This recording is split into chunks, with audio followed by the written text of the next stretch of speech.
आप 3 महीने से हमें मार रहे हो, 3 महीने से 250 से ऊपर किसानों को आत्महत्या करने पर मजबूर कर दिए। नवरीत को गोली मार करके आपने समाप्त कर दी।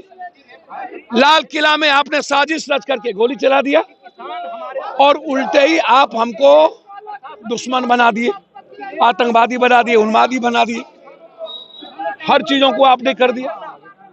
आप हमको जरा बताइए।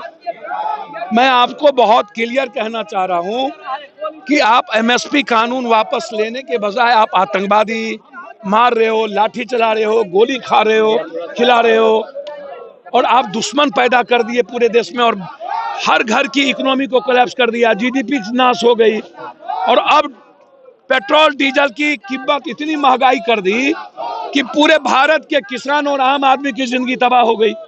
उल्टा ही गैस की आपने कीमत बढ़ा दी, सब्सिडी खत्म कर दिया और दूसरी तरफ किसान को कह रहे हो नहीं फिनिश करो, किसान नहीं चलेगा, किसान आतंकवादी है।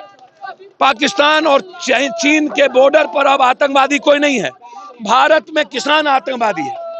अरे भैया नरेंद्र मोदी जी, हमारा राम कुमार, हम डेली उल्फा के चीफ से बात कर रहे हैं, हमसे 10 करोड़ रुपया मांग रहा है राम कुमार को छोड़ दिया। आप छोड़वाओ ना उसको, जो राम कुमार 2 महीने से है उसको आप कुछ करोगे नहीं। आप गाजीपुर, सिंधु बॉर्डर, टिकारी बॉर्डर सब पर हमारे माँ बहन बढ़ रहे हैं, आप उसकी जान की हिफाजत लोगे नहीं। आप कानून को वापस लोगे नहीं। 2006 में आप नया कानून आपने पैदा कर दिया, उसको वापस लोगे नहीं। तो लोकतंत्र में सिवाय हमारे पास क्या रास्ता है? पब्लिक ट्रांसपोर्ट को बाधित कर क्या आवाज पहुंचा? अभी हमको तो समझ में नहीं है। पब्लिक ट्रांसपोर्ट, पब्लिक कॉज के लिए लोकतंत्र में क्या उपाय है? पब्लिक कॉज है ना महंगाई, पब्लिक कॉज है ना किसान, जिसको आप इकोनॉमी समाप्त कर दिए हो। सब किसान का बेटा है ना, मजदूर भी मजदूर का बेटा है ना, और किसान और मजदूर को ही आप मार रहे हो। तो लोकतंत्र में अभी भाजपा वाला पूरा ऑफिस जला दिया महाराष्ट्र में। क्या पहली बार पब्लिक ट्रांसपोर्ट रुक रहा है कि लाखों बार रुका है?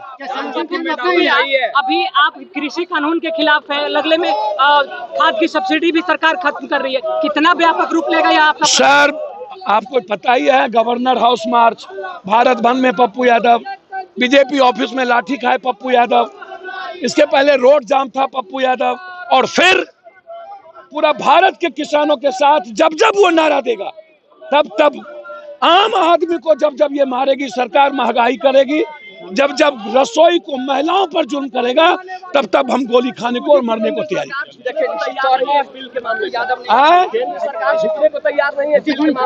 भैया तो किसान मरने को तैयार है, केंद्र सरकार झुकने को तैयार नहीं है, तो भारत का किसान और मजदूर मरने को तैयार है। प्रधानमंत्री कह रहे हैं कि मोदी है तो मौका लोग ले रहे हैं।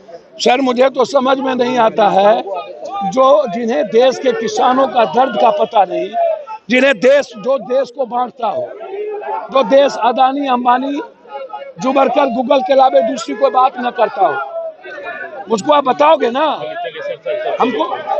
हमें आप बताओ, आप किसानों की बात क्यों नहीं करते हो? किसानों को आप कभी आतंकवादी कहते हो? किसान आंदोलन को हवा देने का आरोप केंद्र सरकार के कई नेताओं। सर ये किसान आंदोलन है, किसानों के लिए है। बिहार में विपक्ष का क्या मतलब भाई? बिहार में आम आदमी आज पूरे बिहार के स्टेशन पर है, बिहार के स्टेशनों पर लड़ाई आर पार है, उसमें कोई समझौता नहीं होगी। किसान बिल वापस लेना पड़ेगा, 23 फसलों पर एमएसपी लागू करनी पड़ेगी। बिहार के में जो 2006 में एमएसपी लागू हुआ था उसको भी लागू करना पड़ेगा, अन्यथा हम लोग मरने की तैयारी में हैं लोकतंत्र तरीके से।